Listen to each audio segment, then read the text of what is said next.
Et bonjour à tous, bienvenue pour une nouvelle vidéo sur Spellbreak. Cette vidéo a pour but de présenter assez succinctement les classes.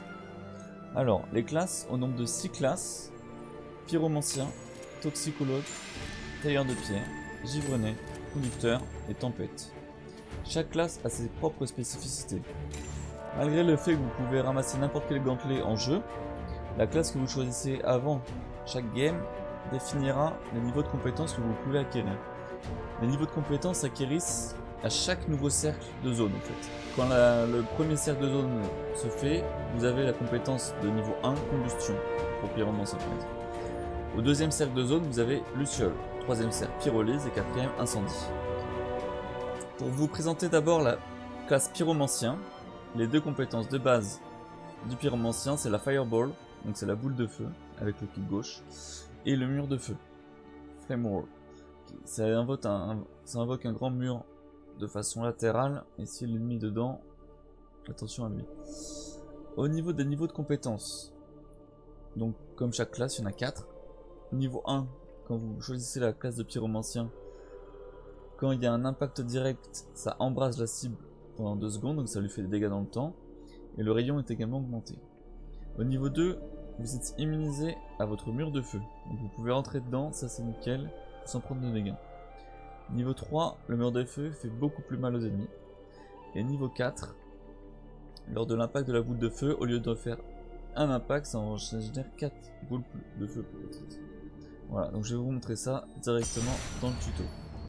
Alors, sur le mannequin d'entraînement, attaque automatique, boule de feu. Les boules de feu ont un rayon quand même d'explosion assez grand, avec la classe pyromancien. Et le mur de feu, voilà. Le mieux c'est de le placer quand vous êtes en hauteur, que vous ayez un peu la vision. Et vous pouvez l'appliquer directement sur la cible. Alors effectivement quand on se déplace etc, on pense que c'est plus compliqué. Mais voilà, l'idée c'est ça. Voilà, l'avantage de pyromancien c'est quand même de faire des dégâts assez importants. Avec des dégâts un peu de zone quand même, parce que quand vous touchez à côté, vous touchez quand même la cible. Avec des dégâts dégressifs forcément, là j'ai pas touché. Mais là je touche. Là je touche. Au niveau du projectile, pas de dégâts bullet drop. Par contre le travel time est assez long quand même. Quand vous voyez une boule de feu arriver, vous avez largement le temps de l'esquiver normalement. Alors quand un ennemi est en hauteur, c'est quand même plus compliqué de le toucher. Et quand par contre c'est vous qui êtes en hauteur, là vous avez quand même l'avantage de faire des dégâts de zone assez importants. Voilà. Alors pour vous présenter la deuxième classe, Toxicologue. Donc c'est une classe assez corps à corps quand même, qui peut un peu s'apparenter à un fusil à pompe entre guillemets, puisque votre premier projectile c'est un jet toxique, donc ça projette plusieurs jets devant soi, et c'est quand même un jet qui a un bullet drop assez important, donc il vaut mieux quand même être assez proche. Et le seconde compétence c'est un nuage toxique, donc ça a une compétence qui envoie un nuage au loin, et quand le projectile explose ça crée un nuage assez important, et si l'ennemi rentre dedans, il prend pas mal de dégâts. Donc au niveau des niveaux de compétences, 4 niveaux comme toutes les classes. Viscosité, c'est à dire que le jet toxique au niveau 1, il laisse des flaques toxiques au sol, et que si l'ennemi marche dessus ou atterrit dessus, ça lui fait des dégâts. Niveau 2, là on devient immunisé au nuage toxique. On a un boost de vitesse, propulsion, et de l'invisibilité pendant 3 secondes.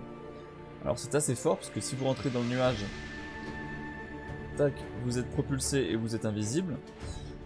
Mais attention quand même, parce que si l'ennemi en face joue feu ou foudre et qu'il touche votre nuage, là vous prenez vraiment cher en dégâts. Ensuite, épidémie. Donc pendant l'invisibilité, après être entré dans le nuage, vous prenez 75%, enfin vous faites 75% de points de dégâts de votre compétence principale en plus. Et au niveau 4, au lieu d'envoyer un nuage, vous envoyez plus de nuages. Voilà, donc il faut jouer avec le fait qu'on puisse rentrer dans les nuages et l'invisibilité, mais attention, en face, s'il joue feu ou foudre, attention. Alors je vais vous montrer les compétences de base du coup sur un mannequin. Donc la compétence principale, c'est le G. Donc voilà. Donc le G, comme vous voyez, il y a un bullet drop assez important quand même. Et ça fait des dégâts quand même assez forts. Corps à corps. Vous voyez que c'est quand même, c'est pas un G, c'est plusieurs G. Et vous laissez une flaque au sol, du coup l'ennemi prend des dégâts dans le temps. Alors vous voyez, au loin, le bullet drop, vous voyez, tac, ça descend assez vite quand même. Donc, de viser de loin, c'est quand même compliqué. C'est quand même une compétence de corps à corps. Et le nuage toxique. Voilà, gros nuage, si l'ennemi est dedans, ça fait mal. Mais attention, comme je vous dis, si l'ennemi en face joue feu ou foudre, attention aux dégâts du nuage. Donc voilà, au niveau 1, vous n'êtes pas immunisé au nuage. Voilà pour la classe toxicologue. Alors pour la présentation de la troisième classe, la classe tailleur de pierre. Donc là, c'est une classe un peu particulière parce que c'est une classe qui se joue au sol. Alors dans un jeu où beaucoup de gens sont en hauteur, vous allez me dire mais cette classe c'est nul si ça joue au sol. Mais elle a des inconvénients mais elle a aussi des grands avantages. Premier avantage, c'est que un joueur de pierre a une armure de 20 à la base. Et que pendant que vous lancez l'onde de choc, vous récupérez 5 points d'armure. Donc si vous lancez 4 attaques, vous avez 20 points d'armure. Donc l'onde de choc, attaque principale, donc comme le dit la description, c'est une onde qui s'envoie devant vous, mais qui fait beaucoup de dégâts, hein. Ça fait 50-55 de dégâts. Donc en 2 coups, vous one-shotez quelqu'un. La deuxième compétence, chute de rocher, alors là c'est un peu différent puisque ça peut se lancer en l'air. Quand vous êtes en l'air, en fait, vous lancez un grand rocher devant vous, mais le temps de trajet est quand même très important. Alors pour le niveau de compétence, comme le niveau 1 on l'a vu, on a une armure de max de 20. Au niveau 2, vous avez le lancement de l'onde de choc, ça crée une faille dans le sol. Niveau 3, la taille du rocher augmente en vol, donc quand vous êtes en vol et que vous êtes loin, vous lancez le rocher devient de plus en plus gros, et si la cible est vraiment loin, le rocher devient gros et lui tape dessus. Et niveau 4, les charges maximum de chute de rocher augmentent de 1. Donc voilà, pour la présentation du tailleur de pierre, l'onde de choc, l'attaque principale, boum, vous tapez devant vous. Et attention, si vous êtes en l'air, ça marche pas. Hein. Voilà, il faut réatterrir pour la lancer. Et il faut être assez précis quand même, parce que là, hop, vous êtes à côté, ça touche pas. Il y a quand même un travel time quand même un petit peu important, vous voyez, entre le moment où je la lance et le moment où ça arrive, il y a quand même une bonne seconde. Et la seconde compétence, hop, lancer le caillou, vous lancez un gros caillou qui fait pas mal de dégâts sur la cible quand même. Mais le temps de trajet est quand même assez important. Alors l'inconvénient de cette classe aussi, c'est qu'elle se joue au sol, mais que l'onde de choc ne traverse pas la surface. Là, l'onde de choc n'a pas traversé le ravin, ce qui est logique. Donc si la cible est maligne en face, elle va savoir vous éviter. Donc c'est à vous de vous adapter, de vous placer derrière elle, sur la même surface et boum. Voilà.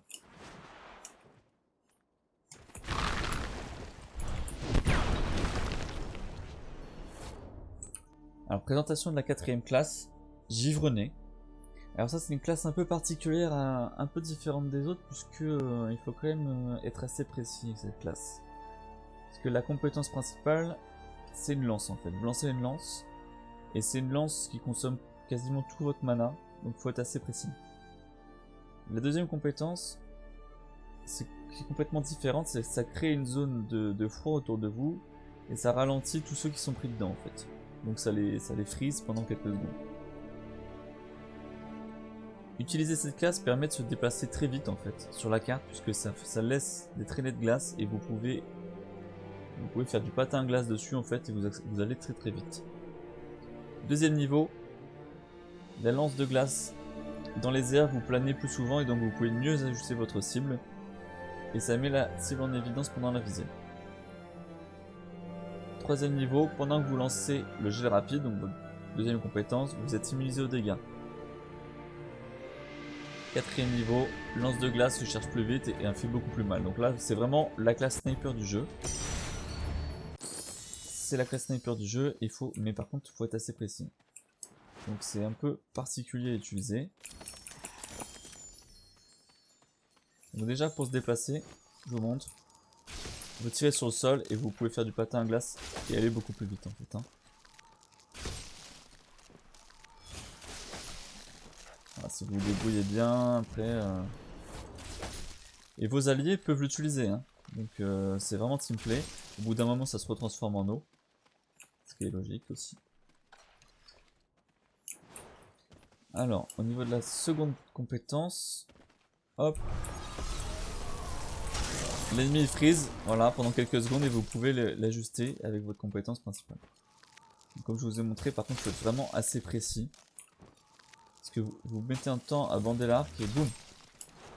Donc si l'ennemi bouge, attention à vraiment être une précision sans faille. Voilà pour la présentation de la glace. Cinquième classe à présenter, le conducteur, donc la foudre. Donc ça peut s'apparenter un peu aux attaques dans Star Wars de foudre. Hein. Ça foudroie, l'attaque principale foudroie à plusieurs reprises tas d'adversaires, donc ça lance un rayon de foudre sur l'adversaire. Et la deuxième attaque, c'est que ça stun l'adversaire avec une attaque de zone. Les niveaux de compétences. Donc l'énergie potentielle, c'est que la foudre fait plus de dégâts à chaque impact. Deuxième niveau. Pendant le lancement de la tempête d'éclairs, donc de la deuxième compétence, ça charge la rune. Donc la rune que vous avez ramassée.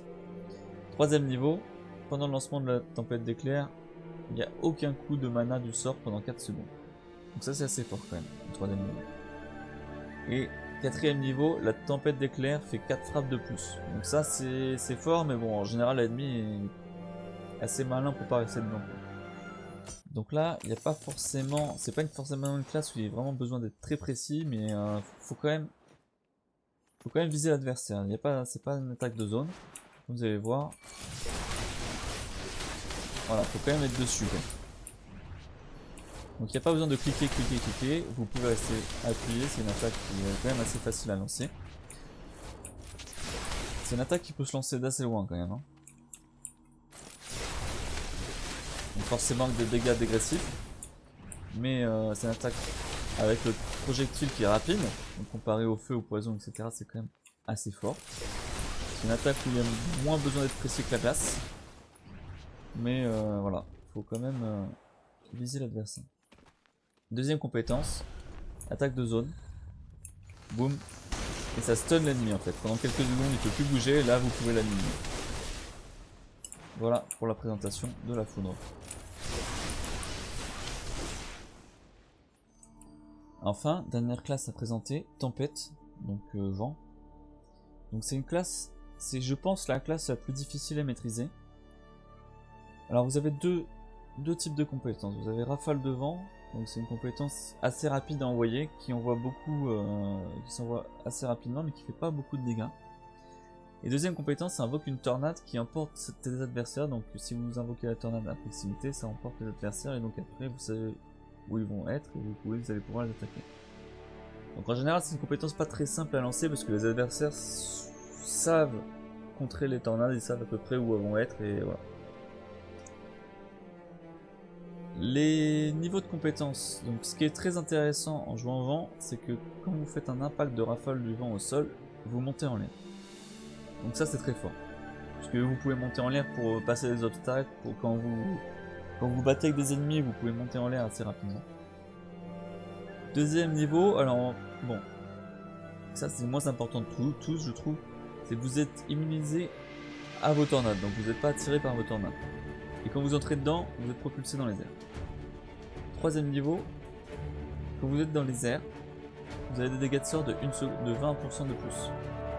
Et vous subissez 10% de dégâts en moins. Alors forcément, quand vous combinez ça avec le niveau 1 où vous restez de plus en plus dans les airs, le niveau 3 devient fort. Niveau 4, dans les airs, la vitesse de recharge de sorcellerie est de plus de 100%. Donc voilà, très très fort. Mais c'est une classe assez difficile à maîtriser puisqu'il faut quand même rester le plus longtemps en l'air possible. Alors, vent, vent, ce qui est bien, c'est de l'utiliser avec la rune de saut. C'est quand même assez fort. Ce que je vais vous montrer. Alors, pour voler en vent, tac, vous attaquez le sol, rune de saut, vous pouvez rester en l'air. Et vous pouvez passer beaucoup d'obstacles comme ça. Hein.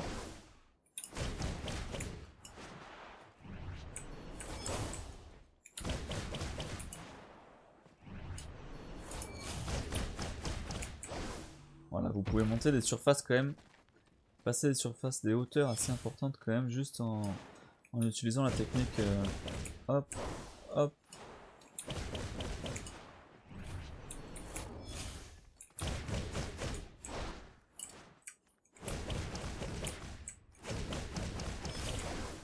Là, vous pouvez rester en l'air vraiment,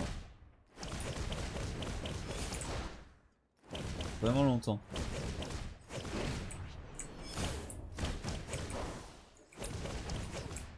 Et du coup, au niveau des attaques sur les ennemis, voilà, vous faites des dégâts. 8, 8, 7, 7, 5, 5. Vous faites des dégâts pas très forts, mais les attaques sont rapides, donc au final ça fait des dégâts quand même assez importants. Au niveau de la deuxième compétence, donc la tornade, hop, si je le mets là, voilà, les ennemis sont attirés. Et après vous pouvez les ajuster. Bon, en général, ils arrivent à s'en sortir de la tornade, mais pendant quelques secondes au moins, vous savez à peu près où ils vont être et vous allez pouvoir les attaquer. Donc voilà, je vous rappelle, tac, vous attaquez, rune de saut, hop, vous pouvez vraiment berner l'adversaire, il saura pas trop où vous êtes alors que vous êtes au-dessus de lui.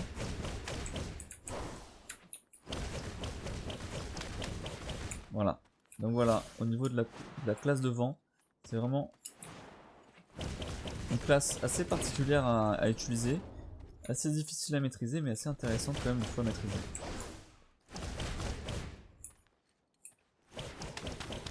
Donc voilà, c'est des compétences qui s'envoient assez loin aussi, avec des dégâts dégressifs, donc là 4, 4, 3, 3, ça fait pas très mal. Hein. Le travel time des projectiles il est assez rapide quand même.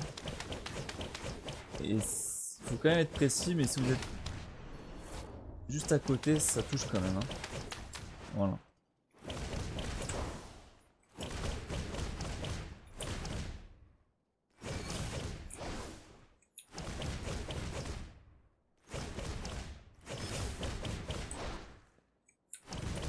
Voilà, hein, vous pouvez vraiment rester longtemps en l'air. Hein. Donc voilà pour la présentation de la dernière classe, la classe vent. Donc voilà, j'espère que la présentation des classes vous aura plu. Donc c'était une présentation assez succincte quand même, et je les présenterai plus tard dans d'autres vidéos, dans des présentations beaucoup plus détaillées. Mais voilà, c'était pour que les débutants et les non-initiés au jeu puissent découvrir rapidement dans une vidéo courte les 6 classes du jeu Spellbreak. Voilà, à bientôt pour d'autres vidéos. Ciao!